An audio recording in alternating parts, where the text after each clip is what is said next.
Welcome. Let's take a look now at a risk event for the week starting Monday, the 17th of April. And I want to focus in on 3 o'clock in the morning, UK time. We have to get up very early for this one. If you're trading here in the UK or European markets, it's a 3 a.m. UK time release of China GDP for the first quarter.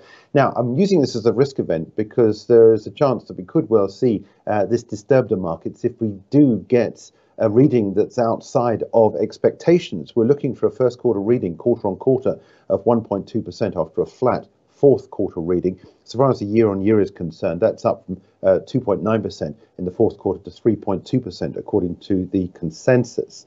Now, let's take a look at the backdrop to this, because we've got the recent release of the IMF's assessment of global GDP, and in that it highlighted the latest forecast for Chinese GDP. And the IMF message was that following the decision by the authorities to abruptly end their COVID restrictions as we went into the beginning of 2023, the IMF now says we project growth to increase from 3% in 2022 to 5.2% in 2023, driven by a rebound in private consumption amid the earlier than anticipated reopening in China. Let's take a look at a chart to follow, because I think I wanted to look at the FTSE China A50 index. Now, this is a stock market index which is listed by the FTSE Group. The components are chosen from the Shanghai Stock Exchange and the Shenzhen Stock Exchange, which are A-issued shares. Now, it's the top 50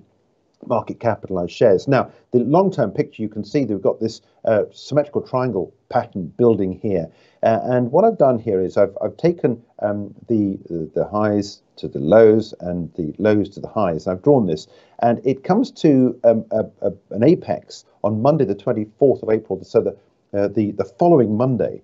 But the release next Tuesday could give a little bit of a disturbance. And I think if you get a candle trade outside of either this falling line of resistance or this rising line of support, then we can go in either of these two directions. Now, let's just suggest we do get an upside surprise and the IMF is right and we do get better than expected figures. And we have to say that on the background to this, we've got good Chinese construction and property sector beginning to develop. If you do get an upside surprise, you measure the height of the point at this triangle here, and you would then get a projection up at 14,000, up from 13,120, which is where we are. If you get a downside surprise and some bleak outlook, then I think the rising line of support will be broken, and we'll get a candle close below there, and then you're on the way then down to the 12,250 level. We'll have to see how things develop on Tuesday, but certainly that Tuesday release of GDP could be a good risk event to watch out for.